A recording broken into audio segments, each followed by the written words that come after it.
मंगल मूरति सतगुरु मिलवै सर्वाधार।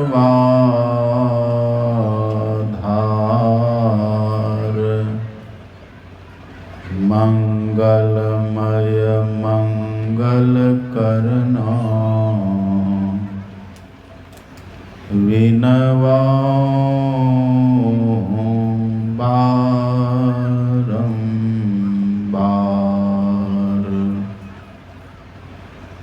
धन्य धन्य सतगुरु सुखदा महिमा कही न जाय। जो कुछ कहूँ तुम्हारी कृपा मोते कछु न बसाए। बोलिए प्रेम से श्री सद्गुरु महाराज की जय। श्री सद्गुरु महाराज की जय। श्री सद्गुरु महाराज की जय। इस पावन स्थल पर सादर उपस्थित हमारे परम आदरणीय परम श्रद्धेय पूज्य स्वामी महेंद्र बाबा, वंदनीय साधु समाज, हमारे झारखंड प्रांतीय सह गोड्डा जिला संतमत सत्संग समिति के सम्माननीय अध्यक्ष परम आदरणीय परम श्रद्धेय ज्ञान वृद्ध वयोवृद्ध श्री भेदानंद बाबू, हमारे परम आदरणीय सचिव श्री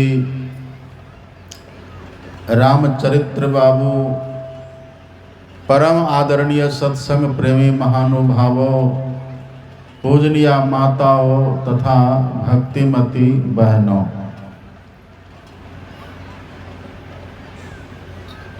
मैं देख रहा हूँ आप लोगों में से बहुत ऐसे हैं जो बड़ी शांति से बैठे हुए हैं और बड़े एक चित्त होकर के, दत्त चित्त होकर के सुनने में लगे हुए हैं। और कुछ ऐसे भी मैं देख रहा हूँ जो शांत नहीं है,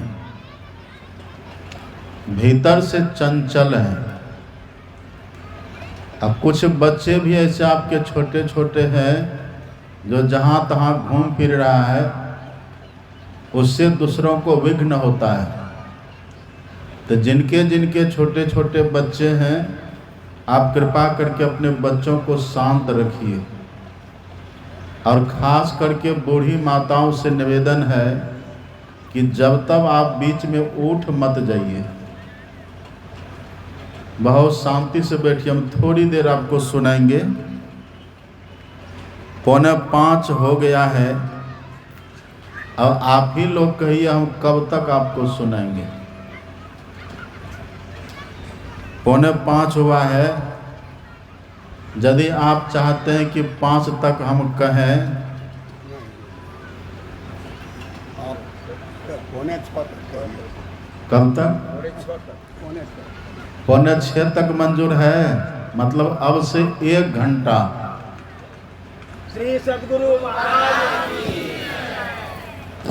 1 घंटा हम तब बोलेंगे जब बीच में कोई उठक बैठक नहीं करिएगा। अब बीच में कोई पॉलिथीन चप्पल लेकर के चल नहीं दीजिएगा। तब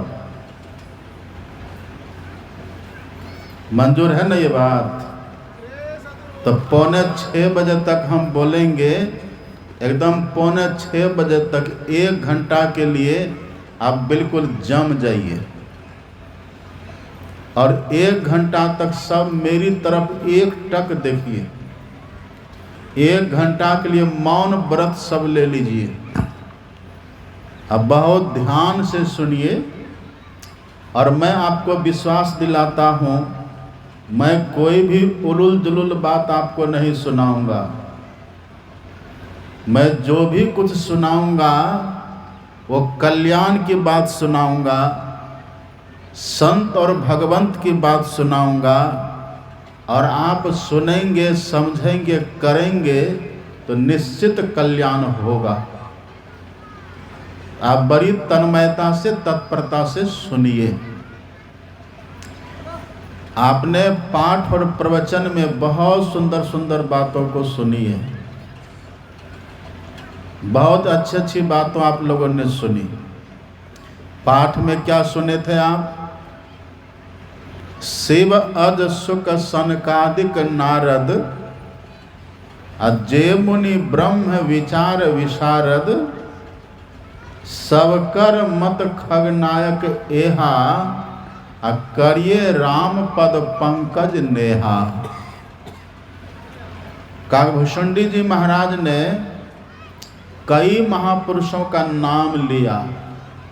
भगवान शिव का नाम लिया, ब्रह्मा जी का नाम लिया, शुकदेव मुनि का नाम लिया, शनकादि का, देवर्षि नारद का, और अंतिम में कह दिए जे मुनि ब्रह्म विचार विशारद। ये सब जो हैं, इन सब का एक ही मत है, सबका एक ही विचार है, सबका एक ही कहना है। क्या कहना है? करिए राम पद पंकज नेहा, राम के चरण कमल में प्रेम करिए, सबका यही कहना है। अब देखिए, इसी बात को थोड़ा ढंग से हम लोगों को समझ लेना है। करिए राम पद पंकज नेहा, इसको खूब बढ़िया से समझ लेना है। हम लोग प्रेम करते हैं, हम लोग किनसे प्रेम करते हैं? रोज हम लोग स्तुति प्रार्थना करते हैं। क्या करते स्तुति प्रार्थना में? हम लोग गाते हैं प्रेम भक्ति गुरु दीजिए। रोज गाते हैं ना, ध्यान से आप गौर करिए, रोज गाते हैं ना, प्रेम भक्ति गुरु दीजिए। ये कहने का भाव, इस स्तुति का भाव क्या है? हम लोग ये प्रार्थना करते हैं कि गुरु महाराज के चरणों में हमारी प्रेम भक्ति हो। ये हम प्रार्थना करते हैं कि गुरु महाराज में हमारी भक्ति हो, हमारा प्रेम गुरु महाराज के प्रति हो। हम गुरु महाराज में प्रेम चाहते हैं। इन अभी जो आप पाठ में सुने, करिए राम पद पंकज नेहा, तो कहीं आपको भ्रम होगा कि नहीं? यहाँ इतने बड़े बड़े सब महापुरुष कहते हैं कि राम के चरणों में प्रेम करिए, लेकिन हम लोग तो कहते गुरु महाराज के चरणों में प्रेम हो, हम लोग कहते हैं ना। और भी देखिए, यहाँ तो पाठ में कहते हैं सब राम भगवान के चरणों में प्रेम करिए, क्योंकि राम के चरणों में प्रेम किए बिना कल्याण नहीं होगा। इसके भाव को समझना है। अच्छा, आपसे यदि कोई पूछे कि मीराबाई के बारे में जानते हैं? माता मीरा, मीरा के बारे में सब कोई जानते हैं। अब आप कहिए मीरा को किन से प्रेम था? सब कोई जानते हैं मीरा के लिए, मीरा को प्रेम था किन से? कृष्ण भगवान से प्रेम था। अब मीरा ने कह भी दिया है, मीरा कहती है मेरे तो गिरधर गोपाल, दूसरो न कोई, दूसरो न कोई, जाके सिर मोर मुकुट मेरो पति सोई। देखिए मीरा एकदम साफ कहती है कि मेरा जो प्रेम है ना गिरधर गोपाल के प्रति है, मेरा जो लगाव है ना, मेरा जो प्रेम है, मैं जो प्रेम करती हूँ ना, मेरा प्रिय है कृष्ण, मैं कृष्ण भगवान से प्रेम करती हूँ। तो मीरा कहती है मेरा है कृष्ण, उनसे प्रेम करती है। अब तुलसीदास जी के लिए पढ़िए, आप तुलसीदास जी के लिए पढ़ेंगे ना, तुलसीदास जी कहते हैं कि मैं राम से प्रेम करता हूँ। तुलसीदास जी राम से प्रेम करते हैं, मीरा कृष्ण से प्रेम करती है। तुलसीदास जी कहते हैं जाऊं कहाँ तजी चरण तिहारे, काको नाम पतित पावन जग के ही अति दीन प्यारे। हे राम, मैं आपको छोड़ करके कहाँ जाऊं। और अंतिम में कहते कहते कह देते हैं तुलसीदास जी, देव दनुज मुनि नाग मनुज सब माया विवश विचारे, तिनके हाथ दास तुलसी प्रभु कहाँ अपन पवहारे। मतलब तुलसीदास जी राम के सिवा किसी को नहीं मानते हैं। अब मीरा कहते मैं कृष्ण के सिवा किसी को नहीं मानती हूँ। और हम लोग कहते हैं, लोग रोज गाते हैं, आस त्रास जग के सबय, सब वैर व नेहू, सकल भूले एके रहे, गुरु तुम पद स्नेहू। हम लोग कहते हैं ना। और भी पढ़िएगा, हमारे सदगुरु महाराज जी ने कितना अच्छा कहा है, आप पढ़िएगा। सदगुरु महाराज जी कहते हैं गुरु ही हितो गुरु ही पितु जाको, जाको गुरु ही सहाई, ते बर भागी पुरुष का में ही निश्चय परम गति पाई। गुरु में ही इन पद दास रहे कर जोरी के, गुरु दिशी लागो भाई सकल दिशी तोरी के। तो अपने सदगुरु महाराज जी कहते हैं गुरु को सब कुछ मानिए। अब गुरु में एकदम एकनिष्ठ होकर के, एकनिष्ठ भाव लेकर के तब उनकी भक्ति करिए। मीरा कहती है कृष्ण को मानिए, कृष्ण को मैं मानती हूँ। तुलसीदास जी कहते हैं राम को मानिए, मैं राम को मानता हूँ। इसका भाव क्या है, बहुत ध्यान से समझिए। इसका भाव यही है कि जिनके जो इष्ट हो ना, अपने इष्ट के प्रति एकनिष्ठ होना चाहिए।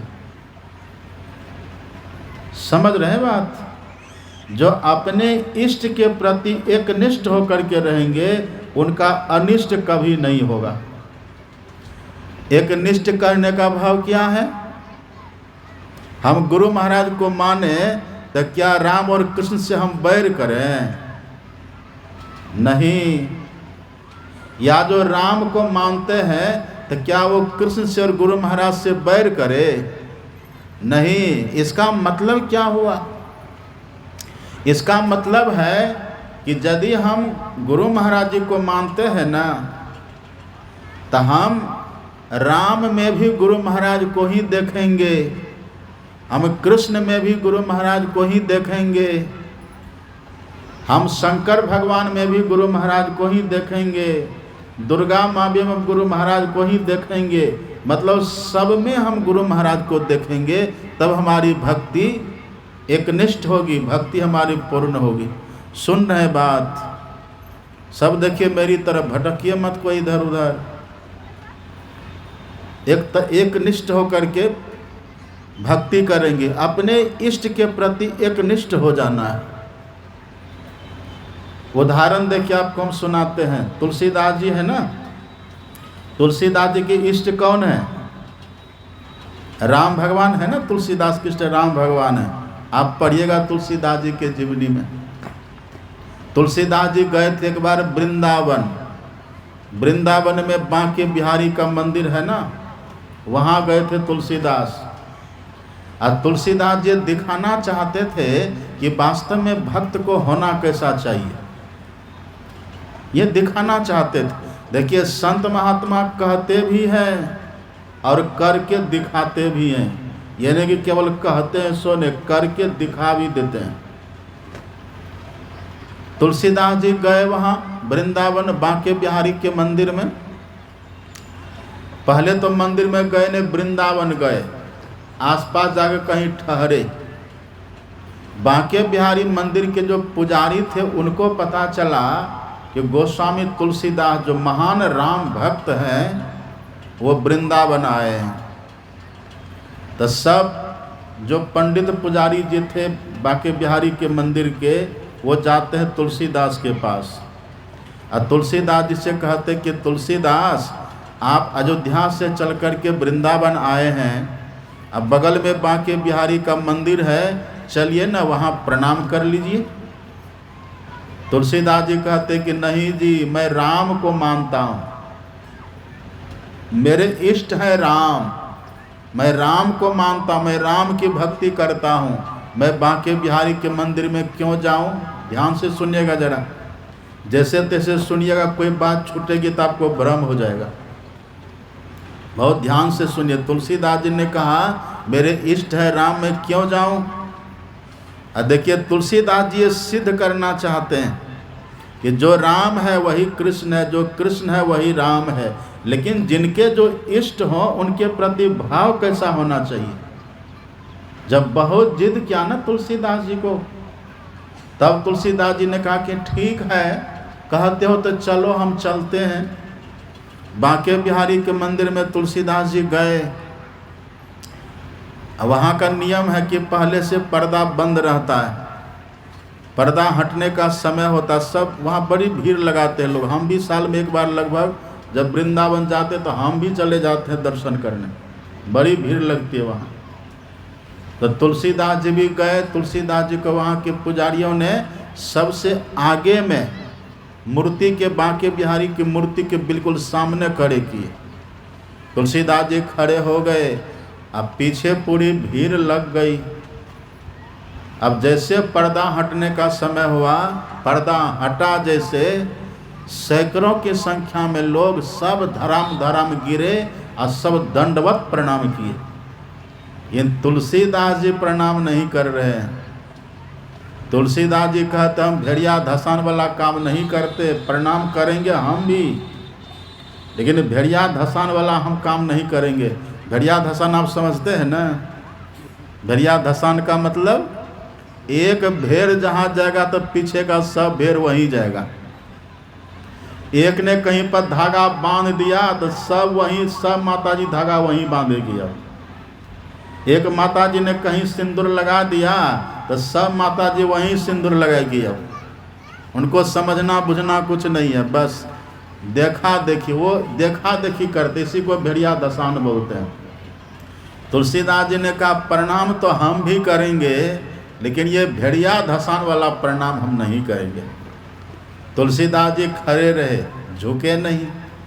और जो पुजारी जी सब थे, पुजारियों के मन में होता है ये तुलसीदास बड़ा कट्टर है, इनके इष्ट है राम, इसीलिए झुकना नहीं चाहते।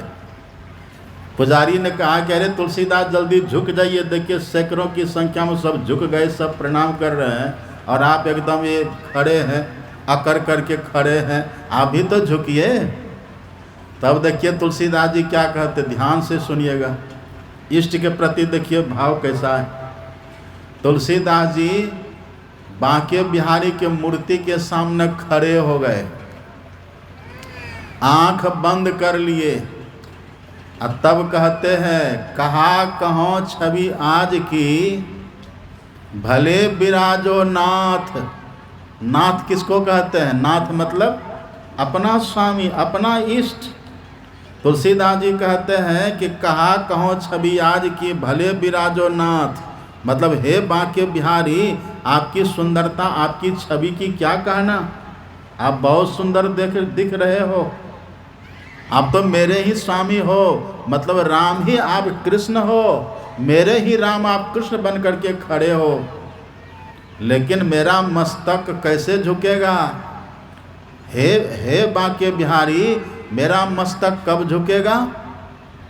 जब धनुष बाण लियो हाथ। आप जो ये मुरली लेकर के खड़े ना, बांसुरी लेकर के जो खड़े हैं, अब बगल में जो राधा जी खड़ी है ना, इस रूप में हम नहीं झुकेंगे, आप हैं तो मेरे ही स्वामी, लेकिन आप क्या करिए, आप कृष्ण से राम बन जाइए और धनुष बाण की जगह पर आप बांसुरी ले लीजिए और सीता जी की जगह पर आप राधा जी को खड़ा कर लीजिए। जब राधा की जगह पर सीता होगी और बांसुरी की जगह पर धनुषबाण होगा और आपकी जगह पर, कृष्ण की जगह पर राम होंगे, तब मैं झुकूंगा, तब मैं प्रणाम करूंगा। इसका मतलब क्या हुआ? तुलसीदास जी तो संत है। अब देखिए वहाँ होता क्या है। जैसे तुलसीदास जी ने प्रार्थना करी, घटना क्या घटी? कित मुरली कित चंद्रिका, अब कित गोपियन के साथ अपने जन के कारणे श्री कृष्ण बने रघुनाथ। कृष्ण ही तुलसीदास के लिए राम बन गए, रघुनाथ बन गए। तो तुलसीदास जी तो बना दिए ना। हम लोगों को क्या करना चाहिए? हम लोग तो बना नहीं सकते, तो मन में बनाना चाहिए। मन में क्या बनाना चाहिए? हम राम मंदिर में गए, सब गए तो हम भी गए, पर वहाँ जाकर के राम के सामने खड़े हो जाएंगे और ये भाव लाएंगे कि हमारे ही गुरु महाराज यहाँ राम भगवान के रूप में खड़े हैं, और प्रणाम कर लेंगे। ये हुआ एक निष्ठ भाव। तुलसीदास तो करके दिखा दिए, कृष्ण को राम बना दिए, अब बांसुरी के धनुषबाण बना दिए, राधा को सीता बना के दिखा दिए। तो हम लोग वैसा नहीं कर सकते, हम लोगों को मन में ऐसा कर लेना चाहिए।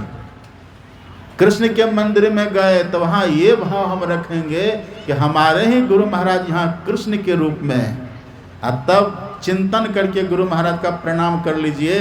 गुरु महाराज भी खुश और कृष्ण भगवान भी खुश।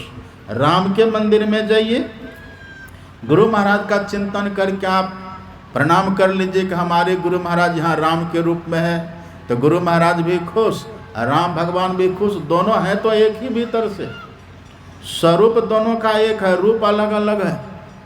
दुर्गा माँ के मंदिर में जाइए, वही बात। एक को जब पकड़ करके रखिएगा न खूब बढ़िया से, आपकी भक्ति पूरी हो जाएगी। एक के प्रति निष्ठा रखिए। लेकिन आप लोग क्या कहते हैं?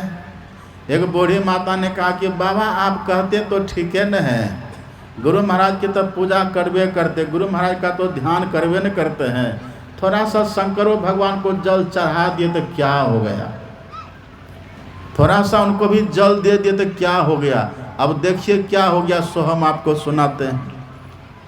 एक बात तो जान लीजिए, भावग्राही जनार्दनम, भाव के भूखे हैं भगवान। मानो तो गंगा मां, नहीं तो बहता पानी, है ना। एक बात आप कहिए, यदि आपसे कोई पूछे कि आप बताइए बड़ी का घर, बड़ी खाए है ना, बड़ी तो खाए है ना, बड़ी पकौड़ी। आपसे कोई पूछे कि बड़ी का घर कहाँ है तो क्या कहिएगा? बड़ी का घर कहाँ है? बड़ी का घर, याद रखिए, बड़ी का घर है बेसन, बड़ी का घर है बेसन। अब आप जो बड़ी खाते हैं तो बिना नमक के खाते हैं? आप नमक दे करके बड़ी में तब न खाते हैं। तो बड़ी में आप नमक देते हैं कैसे? क्या बड़ी बना करके तब अलग अलग नमक देते हैं सब में? और यदि बड़ी बना करके अलग अलग नमक दीजिएगा तब क्या होगा?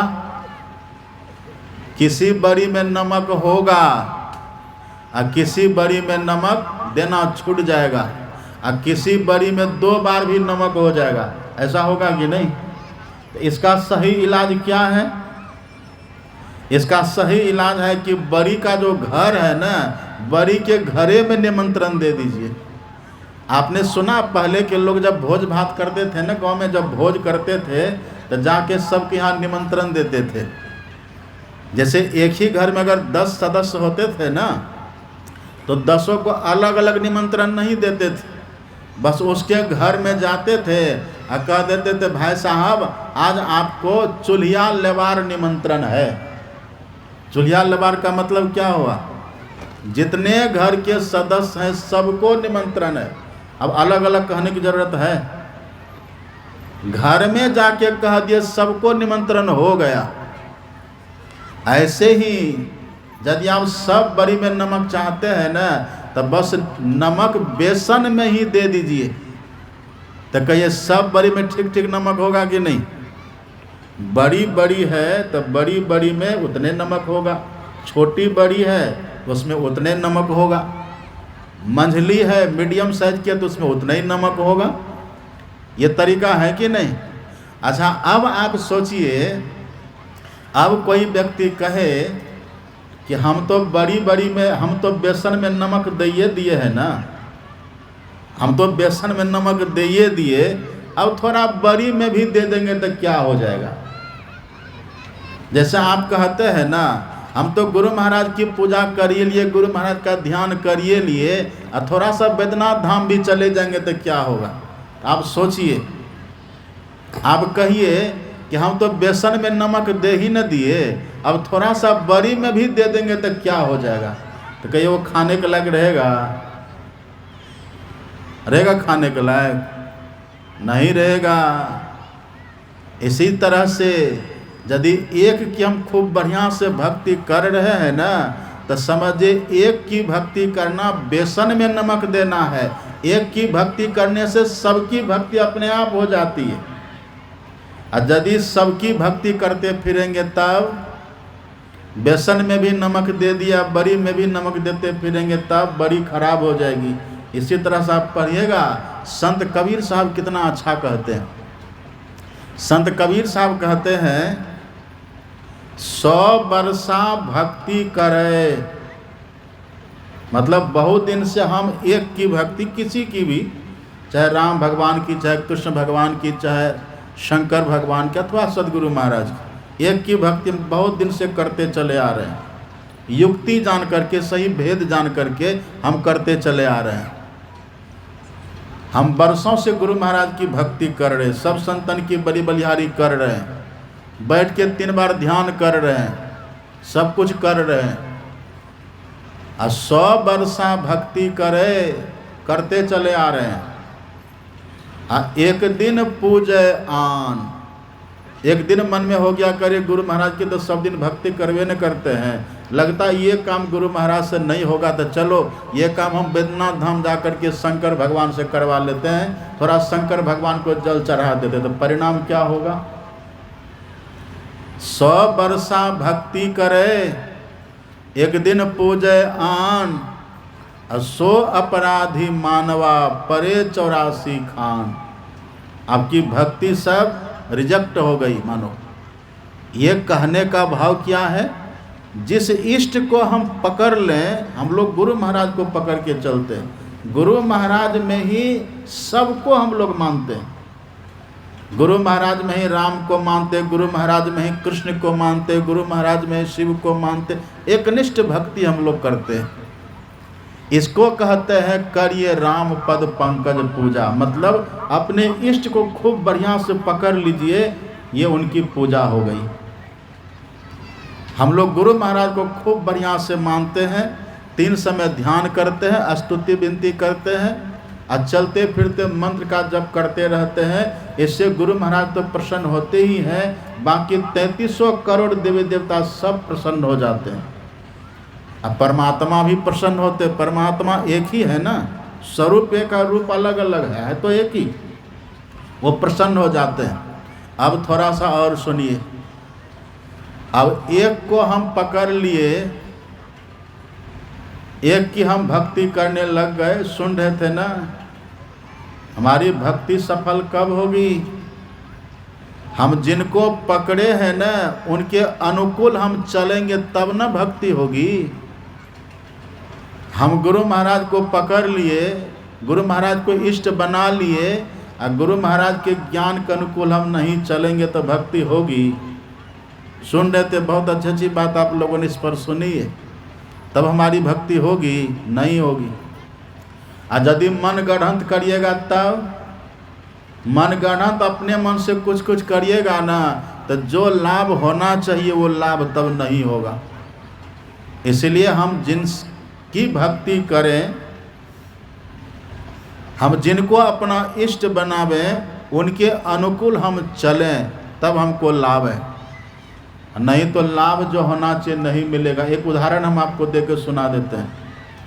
आप भागवत को पढ़िएगा, वहाँ लिखा हुआ है, भागवत में वर्णन है एक भगवान शंकर का भक्त था, उसका नाम था वृकासुर।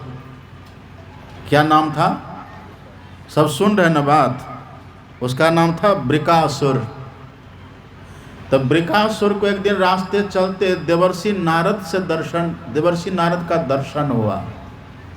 वृकासुर ने देवर्षि नारद से पूछा कि नारद जी, आप हमको बतलाइए, हम किस भगवान का भजन करें कि वो जल्दी प्रसन्न हो जाए?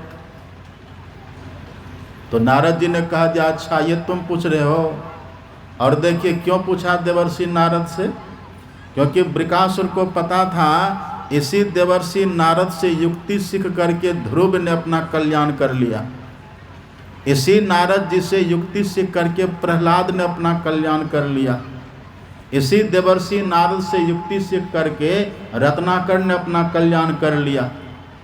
तो वृकासुर ने कहा कि जिनसे इतने बड़े बड़े सबों का कल्याण हो गया, हम भी उन्हीं से युक्ति पूछ करके अपना कल्याण हम भी क्यों न कर ले? इसके भीतर ये भाव जगा। तो वृकासुर ने पूछा कि आप बताइए, हम किनकी भक्ति करें कि जल्दी वो प्रसन्न हो जाए? तो देवर्षि नारद ने कह दिया, तुम भगवान शंकर की भक्ति करो, उसका नाम ही है आशुतोष, वो शीघ्र प्रसन्न होते, उनका आप करो। लेकिन देखिए सवाल अधूरा है, किनका करें ये तो पूछा, लेकिन कैसे करें ये नहीं पूछा। जैसे हम लोग कहें कि हम संत मत में दीक्षित होंगे, लेकिन संत मत का सिद्धांत क्या है, संत मत में कहते क्या है, इस बात को नहीं जानेंगे तो लाभ होगा? नहीं होगा।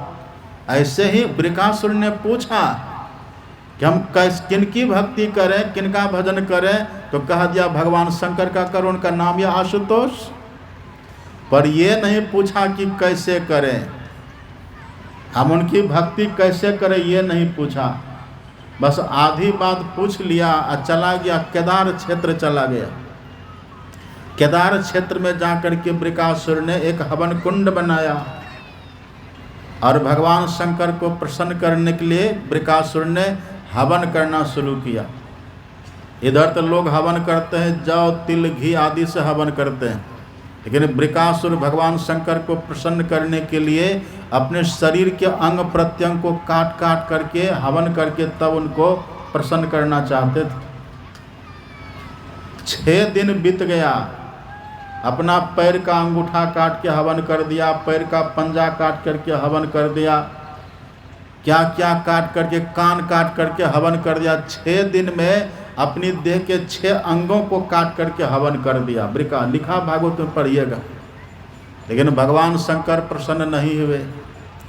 अब उधर देखिए, उधर पार्वती माता कहती है कि भगवान ये देखिए वृकासुर आपको कितना आदर से मानता है, आपके नाम पर देखिए क्या क्या ये कर रहा है, आप इनको दर्शन दे दीजिए। भगवान शंकर ने कहा कि देखो देवी, इनको हम दर्शन तो दे देंगे, ये हमसे प्रेम करते हैं, ये मुझसे प्रेम करते हैं, लेकिन मेरी बात को नहीं मानते हैं। सुन रहे न बात आप लोग? शंकर भगवान से पार्वती माता ने पूछा था न सबसे बड़ा लाभ क्या है, तो शंकर भगवान ने कहा था न कि सबसे बड़ा लाभ है संतों का संग, सत्संग। लेकिन वो जो वृकासुर था वो भगवान शंकर को मानता तो था, पर साधु संत से बड़ा विरोध करता था। अब बिना संत के दर्शन के, बिना संत की युक्ति के भक्ति सफल होती है। भगवान शंकर ने कहा कि देवी ये जो वृकासुर है ना, ये वृकासुर हमसे प्रेम तो करता है, लेकिन हमसे प्रेम करता है पर इसके पास विवेक नहीं है, प्रेम करना चाहिए कैसे वो ये नहीं जानता। अब देखो मेरे नाम पर ये क्या क्या कर रहा है, मेरे नाम पर हवन बना करके, हवन कुंड बना करके हवन कर रहा है, ये मेरे नाम पर अपने देह के अंग प्रत्यंग को काट काट करके आहुति दे रहा, हवन कर रहा है। लेकिन देवी इनको विवेक नहीं है, मेरे लिए करना क्या चाहिए इनको पता नहीं है, इनको हम दर्शन दे भी देंगे न तब भी लाभ नहीं होगा, हम दर्शन दे भी देंगे तब भी इसको लाभ नहीं होगा। पार्वती माता ने कहा अब दे दीजिए दर्शन, जो होगा होगा। अब पार्वती तो अब जानते ना, हट कर दिया, त्रिया हट तो आप जानते हैं ना। तब भगवान शंकर ने देखा कि पार्वती नहीं मानेगी, तो कहा ठीक है देवी चलो, तुम कहती हो तो चलो, लेकिन तुम भी चलो मेरे साथ में, तमाशा तुम भी देखना। हम तो इनको दर्शन देते नहीं, क्योंकि इसका ढंग बेढंग है, इसकी युक्ति ठीक नहीं है, ये मनगढ़ंत कर रहा है। नारद जी से मेरा नाम तो सुन लिया, पर मेरे लिए इसको करना किस तरह से चाहिएगा, वो बात चाहिए, ये बात ये नारद जी से पूछा ही नहीं। साधु संत से बैर विरोध करता, सत्संग से विरोध करता, तो चलो तुम भी तमाशा देखना कहती हो तो। भगवान शंकर ने पार्वती को भी साथ में लिया, अब गए वहाँ। अब बृकासुर वहाँ 7वां दिन उसका चल रहा है, 6 दिन तो बीत गया, अपने देह के अंग प्रत्यंग को काट काट करके हवन कर दिया। अब 7वां दिन है। बृकासुर ने सोचा कि 7 दिन मेरा बीत गया, पर अभी तक भगवान शंकर प्रसन्न होकर के प्रकट नहीं हुए। आज यदि प्रकट नहीं होंगे तो हम अपना सिर ही काट करके आहुति दे देंगे। नर या तो दर्शन दे, या तो दर्शन दे, या तो हम जान दे देंगे, यही होगा। बस बृकासुर एक हाथ से अपना बाल पकड़े, एक हाथ में लिए तलवार, और गला काटना चाहे। ये लिखिए, कहानी पढ़ लीजिएगा भागवत में। जैसे अपना गला काटना चाहे, उसी समय भगवान शंकर प्रकट हो गए। जैसे भगवान शंकर प्रकट हुए, बृकासुर ने देखा, बड़ा खुश हुआ। भगवान शंकर ने तलवार पकड़ ली। अरे बृकासुर, तुम मुझे खुश करना चाहते हो, इतना ये सब करने की क्या जरूरत है, देखो मैं आ गया, अब वरदान मांगो।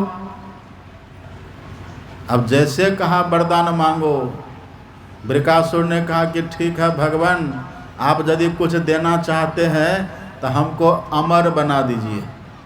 सुन रहे बात? अमर बनाने का मतलब क्या था उसका, कभी हम मरे नहीं।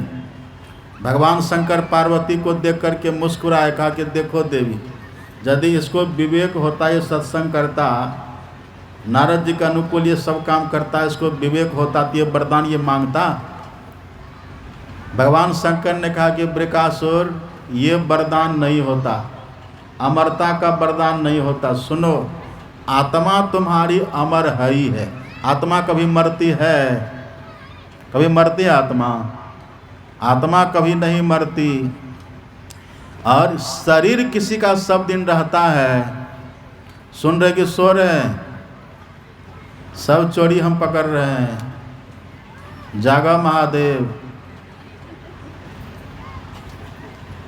कहा, भगवान शंकर ने कहा कि बृकासुर, शरीर किसी का सब दिन नहीं रहता और आत्मा कभी मरती नहीं, ये वरदान नहीं होता, दूसरा वरदान मांगो।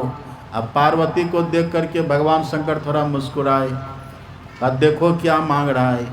यदि इसको सत्संग से प्रेम होता, सत्संग करता ठीक से, तो विवेक इसको होता कि नहीं। का दूसरा वरदान मांगो। अब बृकासुर सोचता है वरदान क्या मांगे, दूसरा क्या मांगे। तब बहुत सोच विचार करके कहा था, अच्छा अमरता का वरदान ये नहीं देंगे तो हम इससे ये वरदान मांग लेते हैं कि जो हमको मारने के लिए आएंगे ना, उसको पहले हम ही मार देंगे। तो कैसे मारेंगे? ये बृकासुर कहता है कि हमें ये वरदान दे दीजिए, हम जिनके माथे पर हाथ रखें ना, वो जल करके भस्म हो जाए। भगवान शंकर पार्वती को देखे, आंखों में आंख मिली, दोनों की मुस्कुरा दिए। भगवान शंकर देखो क्या मांगता है। बिनु सत्संग विवेक न होई, राम कृपा बिनु सुलभ न सोई। यदि इसको विवेक होता, साधु संत का संग करता, तो ये क्या मांगता, वो विवेक इसको नहीं है। ये मांग रहा जिसके माथे पर हाथ रख के जल करके भस्म हो जाए। तब भगवान शंकर ने कहा कि चलो ठीक है, तुमने तपस्या करी है, मांग रहे तो चलो, जिनके माथे पर तुम हाथ रखोगे वो जल करके भस्म हो जाएगा। वरदान दे दिए। अब जैसे वरदान दिए, भगवान शंकर पार्वती से कहते कि चलो। जैसे भगवान शंकर ने कहा चलो, बृकासुर का था ठहरो। अब क्या है, अब वृकासुर अपना हाथ बढ़ाया भगवान शंकर की तरफ, वृकासुर के मन में हुआ, अब सुनिएगा ध्यान से, देखिए यही विवेक की बात है। वृकासुर ने सोचा कि हमको तो वरदान मिल ही न गया है, ये जो पार्वती है ना, ये त्रिलोक सुंदरी है, माता पार्वती त्रिलोक सुंदरी, जगत जननी जगदम्बा है ना, बहुत दिव्य छवि माता पार्वती की। तो वृकासुर ने कहा कि यदि ये पार्वती मेरी पत्नी बन जाए तो मैं सुखी हो जाऊंगा। अब वरदान तो मिल ही गया है, तो चलो हम शंकरे जी को जला करके भस्म कर देते हैं, और तब रहेंगे हम और रहेगी पार्वती, दोनों विवाह कर लेंगे। देखिए कहाँ से कहाँ चला गया। बिनो सत्संग विवेक न हो या राम कृपा बिनो। आप तो केवल मंदिर में जा करके भगवान शंकर की मूर्ति को देखते, उसी में चाहते कि हमारा कल्याण हो गया। लेकिन देखिए यहाँ सामने भगवान प्रत्यक्ष हैं, पर युक्ति जो सही सही नहीं जानते हैं, अब भगवान शंकर की बात को जो नहीं मानते हैं, परिणाम देखिएगा क्या होगा। अभी हाथ बढ़ाए भगवान शंकर की तरफ, क्या कर रहा है जी, कहा प्रैक्टिकल कर रहे हैं। कहा मतलब का वही जो आपने कहा ना, जिनके माथे पर हाथ रखेंगे जल करके भस्म हो जाएगा, तो तुम मेरे माथे पर हाथ रखेगा। कहा वरदान दिया, आप तो रखेंगे किसके माथे पर। आप पढ़ करके देख लीजिएगा भागवत में, भगवान शंकर सरपट भागे वहाँ से। भगवान शंकर ने पार्वती से कहा लो अब तुम्हारे कहने पर हम आए, तब देखो कितना बड़ा चक्कर लग गया। अब यदि हम खड़े रहेंगे यहाँ, ये हम ही को जला करके भस्म कर देगा, फिर क्या होगा। भागे भगवान शंकर, सरपट भागे। अब आप कल्पना करिए, भगवान शंकर के हाथ में त्रिशूल है, जटा बड़ी बड़ी है, बाघंबर पहने हुए हैं, गले में सांप की माला है, कान में बिच्छू का कुंडल है, चिता का भस्म रमाए हुए, और माथे पर चंद्रमा है, जटा में गंगा विराज रही है। भगवान शंकर जो सरपट भाग रहे हैं ना, उस दृश्य का जरा अवलोकन करिए आप। अब पीछे से वृकासुर खदेड़ रहा है, भाग रहे भगवान शंकर। भागते भागते भगवान शंकर थक गए। और तब आप पढ़िएगा भागवत में, भगवान शंकर ने तब अब ईश्वर से, परमात्मा से प्रार्थना करते हैं। अब ये कौन परमात्मा है, यही है एक ईश्वर। यही हम लोग जो कहते हैं ना, ज्ञान योग युक्त ईश्वर की भक्ति का प्रचार संत मत करता है, यही एक ईश्वर परमात्मा जो सब जगह है। भगवान शंकर ने उसी परमात्मा का स्तुति करी कि प्रभु ये वृकासुर से हमको बचा लीजिए, नहीं तो ये जला करके हम ही को राख कर देगा। अब भाग भी रहे हैं, प्रार्थना भी कर रहे हैं, तो ईश्वर तो सब जगह है ना। शंकर भगवान तो कैलाश पर रहते, विष्णु भगवान वैकुंठ में रहते हैं, अब ब्रह्मा जी ब्रह्मलोक में रहते, पर परमात्मा तो सब जगह है। हरि व्यापक सर्वत्र समाना, प्रेम ते प्रकट होई मैं जाना, है ना, ईश्वर सब जगह है। अब जैसे भगवान शंकर ने प्रार्थना करी, तो परमात्मा प्रसन्न हो गए। सुन रहे सब बात, भागने के चक्कर में मत रहिए।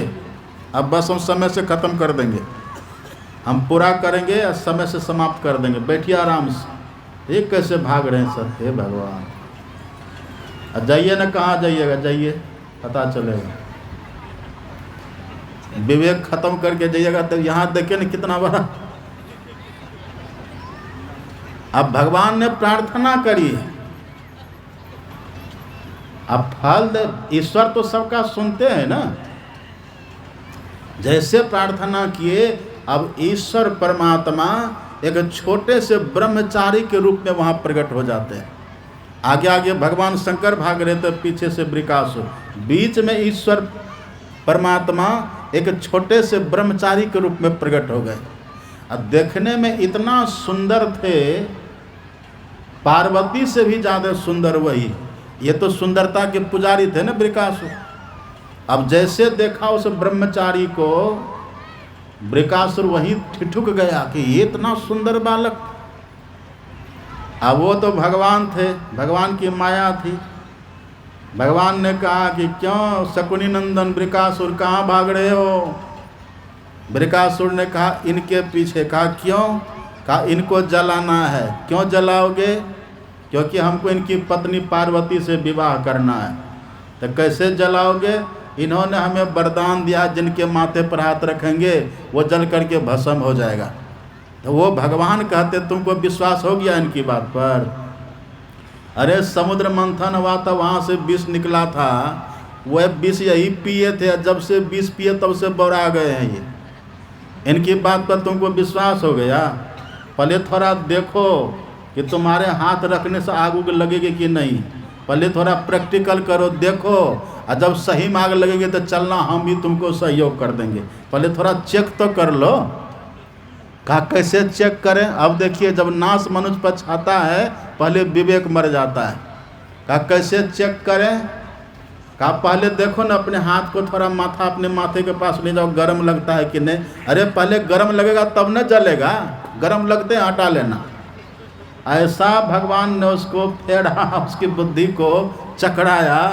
कहा रखो, ऐसे रखा। कहा कहाँ गर्म लग रहा है? कहा थोड़ा और नीचे करो। कहा सट जाएगा तब। अरे हम देख रहे हैं ना, तुम करो। अब ऐसे किया, लग रहा है गर्म नहीं, थोड़ा और नीचे करो, और नीचे क्या अब गर्म लग रहा है? नहीं। बस नीचे करवाते गए, एक बार पूरा नीचा हुआ, माथा में सट गया। वरदान तो वही न था, जैसे सटा बस वही खुदे जल करके भस्म हो गए। जिसके माथे पर हाथ रखेंगे जल करके भस्म, तो अपने माथे पर रख लिया, अब वही जल करके भस्म हो गया। यही देखिए कल्याण हुआ और राक्षस कहला गया।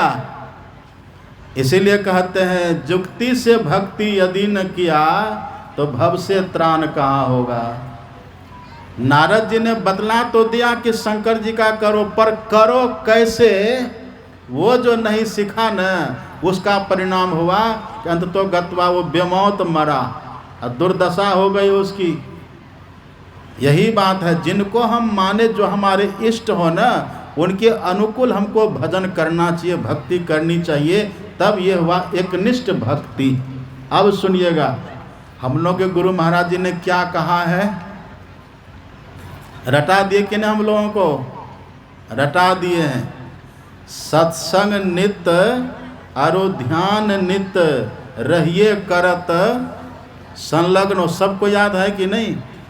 रहिए करत संलग्न हो, मतलब अपने सदगुरु महाराज जी कहते हैं रोज सत्संग करिए, रोज ध्यान करिए, संलग्नता से करिए, और सच पूछिए ना, सत्संग और ध्यान ही वास्तव में असली भक्ति है। यही भक्ति है। सत्संग करिए, घर में 2 बार स्तुति विनती करिए बैठ करके, और 3 बार ध्यान करिए, और चलते फिरते मंत्र का जप करिए। इसी में नवधा भक्ति समाई हुई है। यही भक्ति है। ये भक्ति करिए।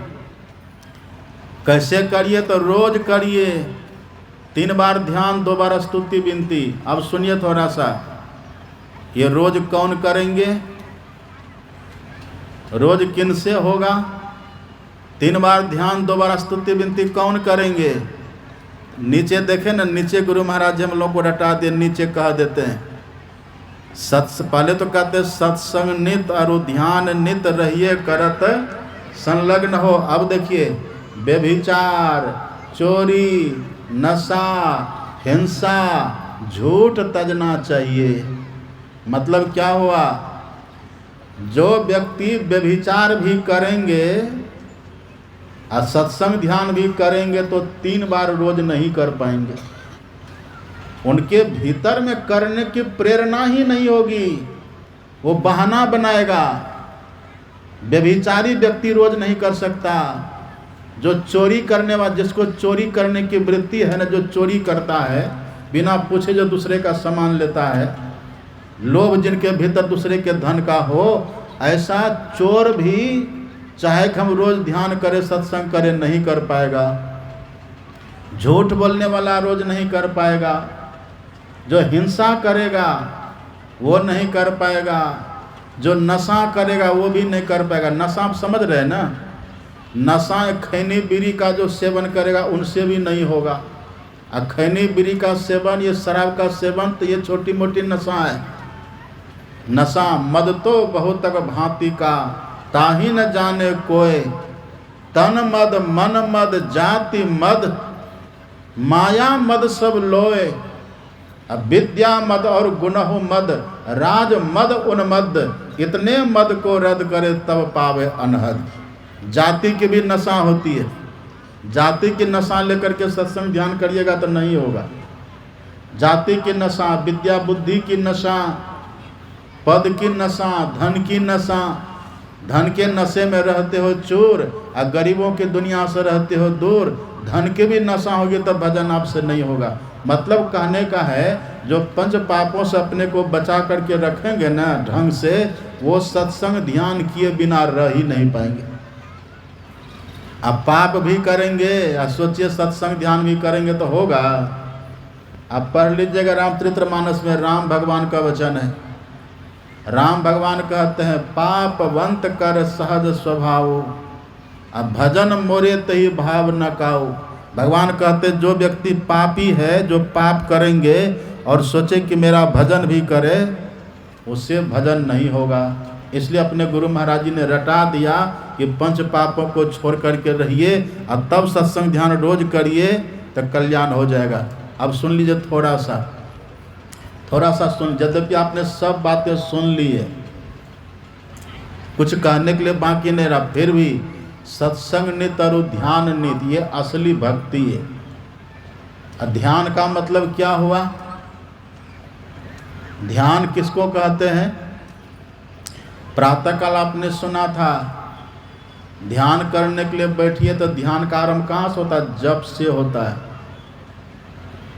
जप करिए। कौन जप करिए? जो दीक्षा में आपको बतलाया है उस जप को करिए। याद रखिए जप को बढ़िया से। लोग याद रखते हैं। एक बूढ़ी मेरे पास आए, कहा कि बाबा प्रणाम। हमने भी कहा कि माता जी प्रणाम। बूढ़ी कहते बाबा प्रसाद दीजिए ना। तो हमने कहा कि ठीक है प्रसाद देंगे। दीक्षा लिए हैं? कहा कि आजे दीक्षा ली है बाबा, 20 साल हो गया, 20 साल दीक्षा लिया हो गया। तो हमने कहा कि इतनी पुरानी माता जी है, 20 साल पहले दीक्षा ली है, प्रसाद मांग रही है। तो कमरा में जहाँ हम ठहरे थे ना, वहाँ बहुत सेब रखा था, अनार रखा था, संतरा ढेर रखा हुआ था। हमने कहा कितनी पुरानी माता जी हैं और सत्संगी हैं, अब प्रसाद मांग रहे। तो हमने कहा कि जाइए वहाँ से प्रसाद ले लीजिए। वो बूढ़ी गई वहाँ, तो हम सोचे कि एक ठो लेके चली जाएगी। अब वहाँ वो गई तो अपना खौछा जान रहे ना, खौछा फैला दिया और उसमें समेटने लगी। 1 रखा, 2 रखा, 3 रखा। तुमने कहा चलो बूढ़ी माता जी 2-4 ले भी लेगा तो क्या है, लेकिन उसका खौछा भरिए नहीं रहा है। वो लेते चली जा रही है। तब हमको लगा कि लगता है दाल में काली है।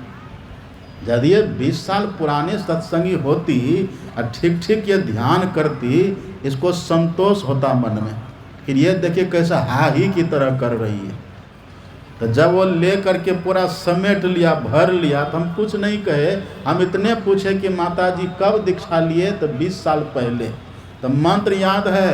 का याद है ना तब। अच्छा, तो हमको लगा कि यदि ये ठीक ये मंत्र जपती तो इनको संतोष नहीं होता मन में। देखिए भजन करने वाले को बड़ा संतोष होता है। जो ठीक भजन ध्यान करते हैं ना, जो ठीक जप करे, संतुष्टि भीतर से होगी आपको। आप किसी को कुछ दीजिएगा, लेने का मन नहीं करेगा, उदार हो जाइएगा। हमको लगा कि बूढ़ी में कुछ है कमी। क्या जपते हैं माता जी? कहा जपते हैं ना। क्या?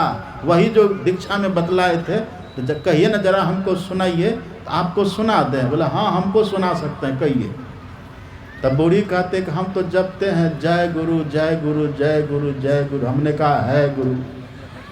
सब चौपट कर दिए। 20 साल आपका व्यर्थ चला गया। तब ना बटोर रहे, सब समेट रहे हैं। यदि आप खूब बढ़िया से सही मंत्र को जपते, ये दुर्दशा आपकी आज नहीं होती। कैसे हाही की तरह कर रहे हैं। इसलिए देखिए मंत्र को ठीक याद करके जो दीक्षा में दे उसको बढ़िया से जपना चाहिए। और यदि किन्हीं को संदेह होने ये मंत्र ठीक है कि नहीं, तो संदेह को मिटा लेना चाहिए। किसी दीक्षा देने वाले से पूछ लेना चाहिए। और तब उस मंत्र को खूब बढ़िया से जपे। अब मंत्र जप करने के समय 2 बात का ध्यान रखिए। एक तो विश्वास और दूसरा प्रेम। विश्वास क्या रखिए? विश्वास ये रखिए जो मंत्र का हम जप करते हैं ना, उसी मंत्र के जप करने से भगवान के सभी नाम के जप करने का फल अपने आप मिलेगा। ये विश्वास रखिए। ये नहीं कि थोड़ी देर गुरु गुरु कर लें, फिर हाफी आवे तो चलो चुटकी बजाते हैं, राम राम करते हैं, वो नहीं। हाफी भी करिए तो गुरु गुरु ही करिए। सपना में भी गुरु महाराज के नाम का जप करिए। सपनाओं में बर्राए के धोखे हो निकसे नाम, वाक्य पग की पैंतरी मेरे तन को चाम। अब सपना में भी गुरु महाराज के यही मंत्र का जप करिए। फिर देखिएगा एक दिन ऐसा समय आएगा, इसी मंत्र को जप करते करते जब प्रेम से विश्वास से करिएगा ना, भगत हो ही मुद मंगल बासा, आपको देखने वाले को भी आनंद आएगा, आपका कल्याण मंगल का वास हो जाइएगा। जब प्रेम से जपिएगा, नाम सब प्रेम जपत अनियासा, अब भगत हो ही मुद मंगल वासा, बढ़िया से जप करिए और मंत्र से बहुत प्रेम रखिए। जो दीक्षा में मंत्र आपको मिला है ना, उस मंत्र से बहुत प्रेम करिए, उसको छुपा करके रखिए, कहिए किसी को नहीं। मंत्र को छुपाने से, छुपा करके जप करने से, मन ही मन जप करने से ज़्यादा फल मिलता है, सिद्धि शीघ्र मिलती है। अब भजन हम लोग गाते हैं ना, अति पावन गुरु मंत्र मन ही मन जाप जपो। जब खूब बढ़िया से आप जप करेंगे ना, ये जो मंत्र है, मंत्र होता है मालिक की तरह। जैसे मालिक के पीछे पीछे सेवक चलते हैं ना, ऐसे मंत्र के पीछे पीछे इष्ट चलते हैं। यदि मंत्र खूब बढ़िया से जपिएगा तो गुरु महाराज अपने आप के हृदय में प्रकट हो जाएंगे। अपने पढ़िए ना रामचरितमानस में, समुझत सरिस नाम अरु नामी, अप्रीति परस्पर प्रभु अनुगामी। जो मंत्र को जपते हैं ना, तो जैसे स्वामी के पीछे सेवक चलता है, ऐसे मंत्र के पीछे पीछे गुरु महाराज रहते हैं। मंत्र जब आप खूब जपेंगे ढंग से, तो गुरु महाराज वहीं प्रकट हो जाएंगे। एक बात अब सुन लीजिए बढ़िया से, खूब बढ़िया से सुन लीजिए। अभी जो आप राम भगवान का फोटो देखते हैं ना बाजार में, वो तो नकली फोटो लोग बना करके बेचता है। कृष्ण भगवान का नकली फोटो लोग बना करके बेचता है। और यदि आप खूब बढ़िया से जप करिए, दर्शन गुरु महाराज का हो जाए भीतर में, आप कल्पना करिएगा राम कैसे थे त्रेता में, प्रत्यक्ष वही राम आपके सामने प्रकट हो जाएंगे। ये जप ध्यान की महिमा है, लेकिन पहले एक का करना होगा तब। जो दीक्षा में आपको मिला है ना, गुरु महाराज का ध्यान करिए। और गुरु महाराज का भी जो फोटो है ना, हमारी माता जी आज बोल रही थी, हमारे रामचरित्र बाबू की जो परिवार है, माता जी बोल रही थी कि बाबा ध्यान करते हैं ना, तो गुरु महाराज का बहुत रूप आता, ये भी प्रेम है। लेकिन याद रखिए, हमारा प्रयास ये होना चाहिए कि हम गुरु महाराज के एक रूप का ध्यान करें। ये नहीं कि कभी स्वरूप का ध्यान के, कभी स्वरूप का ध्यान के, तब गड़बड़ हो जाएगा। जो रूप आपको गुरु महाराज का अच्छा लगे ना, हमेशा उसी का ध्यान करिए। मन छोड़ करके भागे, लौटा करके उसी रूप में लगाइए। अब देखिएगा लगाते लगाते एक दिन ऐसा मन लग जाएगा कि हटाने से भी मन नहीं हटेगा। और वही जब स्थिति आएगी तो वही रूप प्रकट हो जाएंगे आपके सामने। और एक बार जब गुरु महाराज प्रकट हो गए ना, तब आप असली राम का दर्शन कर लीजिएगा जो त्रेता में थे, असली कृष्ण का दर्शन कर लीजिएगा जो द्वापर में थे। लेकिन पहले आपको विश्वास और धैर्य के साथ करना होगा। यही काम जब आप करेंगे, तब आप स्वतंत्र भक्ति करने लग जाइएगा। भक्ति स्वतंत्र सकल सुख खानी, वो स्वतंत्र भक्ति है बिंदु ध्यान, दृष्टि योग और नाद ध्यान। ये सब प्रेम से करेंगे, कल्याण हो जाएगा। ये सब की व्याख्या आपने हमारे परम आदरणीय भेदानंद बाबू से और हमारे पूज्य महेंद्र बाबा से सबसे सुन ही रहे थे। तो उसी को समझ करके करिए, लाभ है। अब यदि ज़्यादा हम बोलेंगे ना, तो अकेले हम बोलते रहेंगे, सब भाग जाइएगा।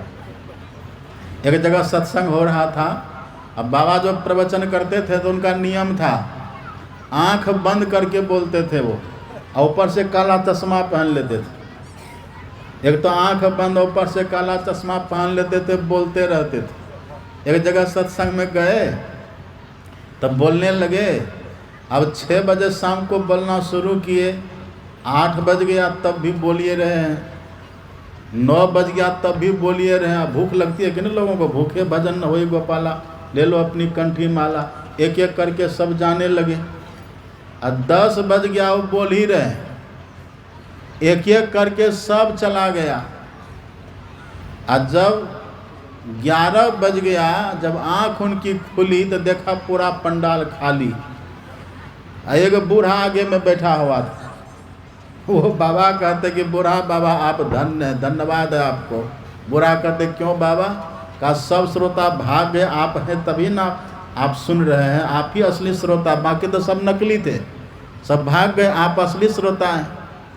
वो बूढ़ा कहते हम श्रोता क्या रहेंगे बाबा, हम तो दरी को जोगरे, कहीं कोई दरी लेके न भाग जाए, हम तो दरी का पहरा कर रहे हैं। तो ये अब आपको अगर ज़्यादा सुनना है ना तो कल से हम सिंह वाहिनी में सुनेंगे। सिंह वाहिनी आइए कल से, अब 3 दिन तक वहाँ चलेगा, 10, 11, 12 वहाँ, और हम खूब बढ़िया से आपको सुनेंगे सिंह वाहिनी में। यहाँ जो बची खुची बातें हैं ना सब वहाँ पूरा कर देंगे। आइएगा सिंह वाहिनी में, हाथ उठाइए तो कौन सब आइएगा, झूठ मत बोलिएगा, यानी कि देखा देखी उठा दिए। आइए सब सिंह वाहिनी में। सिंह वाहिनी में तो आइए ही, इसके बाद 27 और 28 को बड़ी कल्याणी में भी भव्य आयोजन है, 27-28 ही अप्रैल में। तो वहाँ भी सब आइएगा, वहाँ भी बहुत अच्छी व्यवस्था रहेगी और खूब बढ़िया से वहाँ भी सत्संग होगा, वहाँ सब आइए। और 15-16 मई याद रखिएगा, गौशाला का कार्यक्रम है अपना महर्षि में, गौशाला गोड्डा में 15-16 मई को वहाँ कार्यक्रम है। उसमें पूज्य भगीरथ बाबा, पूज्य प्रमोद बाबा और सभी महापुरुष आएंगे, उसमें सब जरूर आइएगा। 15-16 मई उसमें सब आइए। और जिनके जिनके पास मोबाइल है ना, सब अपने अपने मोबाइल में एक चैनल है संतमत दर्शन, उसको सब सब्सक्राइब कर लीजिए, प्रवचन आपको वहाँ मिलेगा। एक दूसरा चैनल है स्वामी महेंद्र बाबा, उनको भी सब्सक्राइब कर लीजिए, वहाँ भी प्रवचन आपको मिलेगा। अभी देखिए यहाँ आरती के बाद आप घर जाएंगे तो खाली हाथ कोई मत जाइएगा। यहाँ एक पुस्तक आपको मिलेगी, अपनी खोज। अपनी मतलब आप हैं कौन। अब बहुत सस्ती पुस्तक है, मात्र 30 रुपया दाम है। उस पुस्तक को प्रसाद के रूप में सब खरीद करके घर ले जाइएगा, उसको पढ़िए। आप कौन हैं, आपको अपना सही परिचय चल जाएगा। अभी तो आप कहते हैं काले हैं, गोरे हैं, लंबे हैं, नाटे हैं, ये तो आपके देह का परिचय है। आप हैं कौन वास्तव में, उस पुस्तक को पढ़ करके आप जान लीजिएगा। नाम है अपनी खोज, यहाँ से जरूर खरीदिएगा। और जिनको गुरु महाराज की जीवनी पढ़नी हो, महर्षि में चरित्र चिंतन पुस्तक है, उसको खरीदिए। कई पुस्तक आप देख करके लीजिएगा, लाभ लीजिए। अब इतना कह करके हम विराम देते हैं। अब जो कुछ सोचना हो आप सुनिए।